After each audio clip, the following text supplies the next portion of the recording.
Hi friends, రోజుకొక మంచి మాటలో ఈరోజు మిలారప్ప చరిత్ర 11వ రోజు ఇందామండి. నిన్నటి రోజుని మిలారప్ప అని ఒక వృద్ధుడు వృద్ధుడి యొక్క కోరిక ప్రకారం అతని ఇంటికి వెళ్ళి భావాతీత జ్ఞానం అనే గ్రంథం చదివి వినిపించినప్పుడు ఒక ఋషి జ్ఞానం కోసం తన శరీరాన్ని అమ్మినటువంటి సంఘటన చదివి అతని హృదయం ద్రవించింది. ఆ తర్వాత మిలారప్పకి మళ్ళీ ఆశలు చిగురించి గురువుగారి కనకరించకపోతాడా అన్న ఆశతో మార్ఫా దగ్గరకు తిరిగి వస్తాడు. మరి ఆ తర్వాత విషయాలు వినండి. నేను వెళ్ళిపోయినట్లు గ్రహించిన వెంటనే శ్రీమతి మార్ఫా తన భర్తతో నా గురించి మాట్లాడిన సంగతి నాకు ఆ తర్వాత తెలిసింది. ఆమె భర్తతో ఇలా అందట, ఇప్పుడు మీకు సంతోషంగా ఉందా? మీ పరమ విరోధి మిమ్మల్ని వదిలి వెళ్ళిపోయాడు కదా, ఏమిటి నువ్వనేది? ఆతృతిగా అడిగారు ఆయన. పాపం ఆ మంత్రగాడు ఉన్నంతకాలం మీరు అతన్ని బద్ధ శత్రువుగానే చూశారు కదా. ఆమె అన్న మాటలు విన్నంతగానే మార్ఫా గారు ఆందోళన చెంది తన శిష్యుడు తిరిగి రావటం కోసం ప్రార్థన చేశాడు కూర్చొని. తరువాత ఆయన తలకు గుడ్డ చుట్టుకొని గంభీరమైన మౌనంతో ఉండిపోయారు. నేను తిరిగి వచ్చి గురుపత్నికి నమస్కరించగానే ఆమె ఆనందంతో పొంగిపోయింది. రానాయనా, నువ్వు చాలా మంచి పని చేశావు. చివరకు నీ గురువుగారు కొంతైనా బోధిస్తారని నాకు అనిపిస్తుంది. ఎందుకంటే నీవు వెళ్ళిపోయావని చెప్పగానే ఆయన కళ్ళలో నీళ్లు తిరిగాయి. మరి ఆ తర్వాత భగత్ ప్రసాదమైనటువంటి తన శిష్యుడు తన వద్దకు తిరిగి రావాలని ప్రార్థన చేస్తూ మౌనంగా ధ్యానం చేస్తున్నాడు అన్నదామె. అయితే లోపల నాలో కొత్త ఆశలు చిగురింపజేయటానికి ఆమె ఇలా చెప్తున్నారేమోనని అనుకున్నా. నాకు బోధించడాన్ని నిరాకరించినటువంటి ఆయన నేను తిరిగి రావటానికి ప్రార్థన ఎందుకు చేస్తారు? భగవత్ ప్రసాదాన్ని అని ఆయన నిజంగా భావిస్తే అది ఎటువంటి వారికైనా సంతోషించే విషయమే. కానీ నాకు ఆయన ఉపదేశం ఇవ్వటానికి నిరాకరించడమే కాకుండా మరొక గురువుని ఎత్తుక్కోనివ్వకుండా చేస్తున్నారేమోనని నాకు బలంగా తోచింది. శ్రీమతి మార్ఫా తన భర్త దగ్గరికి వెళ్ళి ఇలా అన్నారు, మంత్రగాడు మనల్ని విడిచి ఉండలేక ఇప్పుడే తిరిగి వచ్చేశాడండి. అతన్ని వచ్చి నమస్కరించుకోమని చెప్పమంటారా? అందుకు మార్ఫా గారు ఇలా అన్నారు, మన మీద ప్రేమ వల్ల కాదులే వాడు తిరిగి వచ్చింది. సరే అయితే వచ్చి నమస్కరించుకోమను. నేను వెళ్ళి తిరిగి నమస్కరించుకోగానే గురువుగారు నాతో ఇలా అన్నారు, ఓ మంత్రగాడా, ఇలా ఎప్పుడు సందిగ్ధంలో ఉండకు. నిజంగా ఉపదేశం పొందాలని నిశ్చయించుకుంటే నీ జీవితాన్ని త్యాగం చేయటానికి కూడా సిద్ధపడి ఉండాలి. ఇప్పుడు వెళ్ళి ఇంటికి వేయాల్సిన 3 అంతస్తులు పూర్తి చేయి. ఆ తర్వాత నీ గొప్పదైన కోరిక తీరుతుందిలే. నీకు ఇంకా ఏమైనా సందేహాలుంటే మాత్రం వెళ్ళిపో. అట్లాంటప్పుడు నీకు తిండి కూడా దండగా అవుతుంది. ఈ మాటలు విన్న తర్వాత నాకు ఇంకా మాట్లాడటానికి ధైర్యం చాలక ఇక అక్కడి నుండి వచ్చేసాను. అయితే గురుపత్నితో ఇలా అన్నాను, అమ్మా, నాకు మా అమ్మను చూడాలని బాగా అనిపిస్తుంది. నాకు మా గురువుగారు ఉపదేశం ఇవ్వరని చెప్పి నాకు బాగా అర్థమవుతుంది. ఆయన ఇస్తారన్న గట్టి నమ్మకం ఉంటే నేను ఇక్కడే ఉండి మరి మీరు అనుకున్నట్లా ఇల్లు పూర్తి చేస్తాను. కానీ ఏదో ఒక వంకతో దాటేస్తారేమో అనిపిస్తుంది. ఇల్లు పూర్తి చేసిన ఉపదేశం పొందనని చెప్పి నాకు తెలుసు. అందుచేత దయచేసి నన్ను ఇంటికి వెళ్ళనివ్వండి అంటూ నమస్కరించి తిరిగి వెళ్ళటానికి సిద్ధం అయ్యా. అప్పుడు ఆమె ఇలా అన్నారు, నువ్వు చెప్పింది నిజమే. నేను నీకు మరొక గురువుని చూపిస్తానని వాగ్దానం చేస్తున్నా. నీ గురువు గారికి శిష్యుడు ఒక ఆయన ఉన్నారు. ఆయన ఈయన దగ్గర నుండి అన్ని ఉపదేశాలు కూడా పొందాడు. అతనే గోగ్డన్ చుడోర్. ఇతరు క్రితంసారి ఆయన ఉపదేశించే క్రతుకు కూడా వచ్చారు. నీవు కొంతకాలం ఇక్కడే ఉండి కట్టుబడి చేస్తున్నట్లుగా నటిస్తూ కాలం గడుపు. అతని దగ్గర నుండి నీకు కావలసింది పొందేలాగా నేను సహాయపడతా.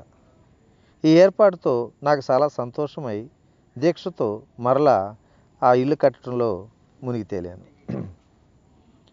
గురుదేవులు నరోపా గారు జీవించి ఉన్నప్పుడు ప్రతి నెల 10వ తేదీన పవిత్ర దినంగా పాటించేవారట.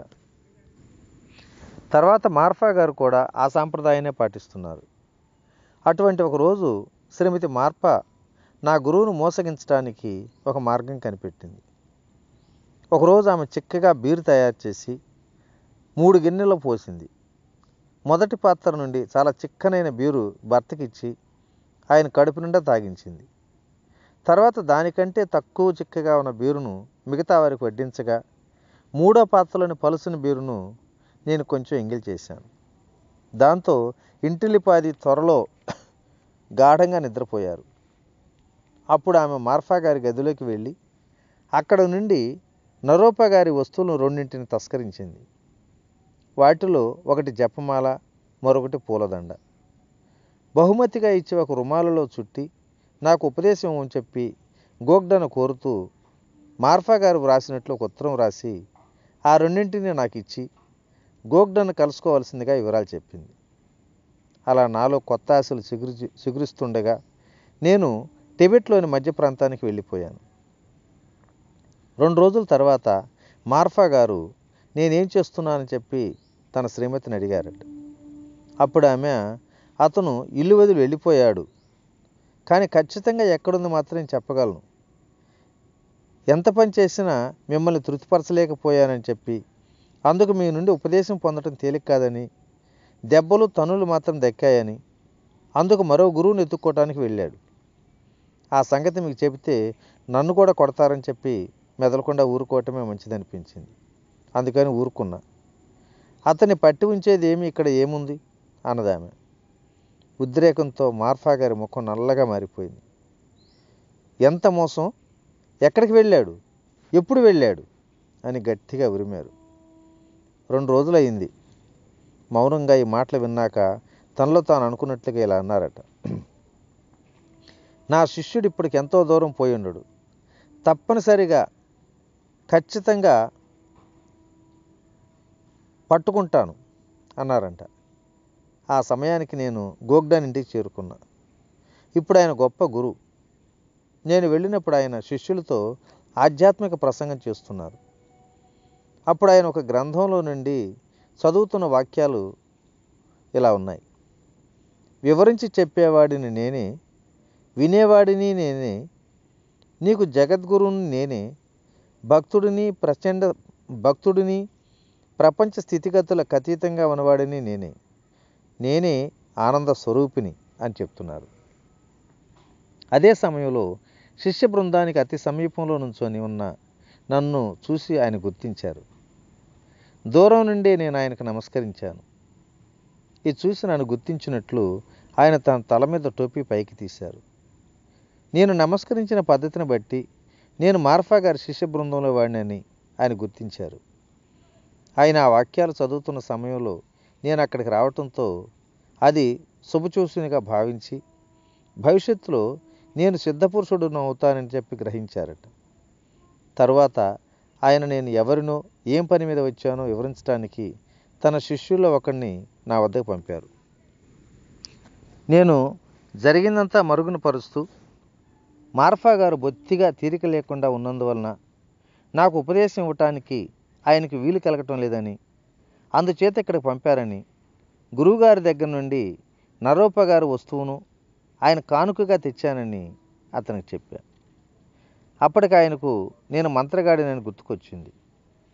నరోపా గారి వస్తువు తెచ్చిన వార్త విని ఆయన అమిత సంతోషం కలిగింది. వెంటనే ఆయన గొప్ప వేడుకను జరపమని శిష్యులకు ఆజ్ఞాపించారు. ఆయన కూర్చున్న వేదిక దగ్గరికి వెళ్ళి మళ్ళీ నమస్కరించి నేను తెచ్చిన వస్తువులు ఆయనకి ఇచ్చేశాను. వాటిని తీసుకొని భావావేశం పొందారు ఆయన. తర్వాత వాటిని పూజాపీఠంపై ఉంచి శ్రీమతి మార్ఫా గారు వ్రాసిన ఉత్తరం పెద్దగా ఇలా చదివారు. త్వరలో నేను ఏకాంతవాసానికి పోతున్నా. ఈ మంత్రగాడు ఉపదేశం కొరకు త్వరపడి ఉన్నందువలన అతనికి ఉపదేశాన్ని దీక్షను ఇవ్వటానికి నీ వద్దకు పంపుతున్నా. వాడితో పాటు నా ఆజ్ఞకు గుర్తుగా నీకు నరోపా గారి జపమాల, పూలదండ కూడా పంపుతున్నా. గోగ్డాన్ ఉత్తరం చదవటం పూర్తి చేసిన వెంటనే నాకు ఉపదేశాన్ని తప్పకుండా ఇస్తానని చెప్పేసరికి ఆనందంతో నా హృదయం పొంగిపోయింది. కానీ ఆయన మాటలు విన్నాక నా ఆశలు అణగారిపోయాయి. ఆయన ఏమన్నారంటే, నాకు చాలామంది విద్యార్థులు ఉన్నారు. వారందరినీ డెల్ అనే చోట దారి దొంగలు దోసుకుంటున్నారు. దోపిడీ చేస్తున్న గొర్రెల కాపరుల మీద వడగండ్ల వానలు కురిపించి వారికి తగిన గుణపాఠం చెప్పిరా. నీవు ఆ పని చేశాక నీకు ఉపదేశం ఇస్తా అన్నారు గోగ్దాన్. మరి ఈ మాటలు విన్న తర్వాత నేను ఎంతో హతాశునైపోయాను. మిగతా విషయాలు రేపటి రోజున చెప్పుకుందాం. ఓకే మాస్టర్స్, మరి ఈరోజు ఈ మంచి మాటను ఇంతటితో విరమించుకుందాం. రేపటి రోజున మరిన్ని విశేషాలతో కలుసుకుందాం. Thank you. ఇట్లు మీ రామిరెడ్డి మానసరారం. బాయ్.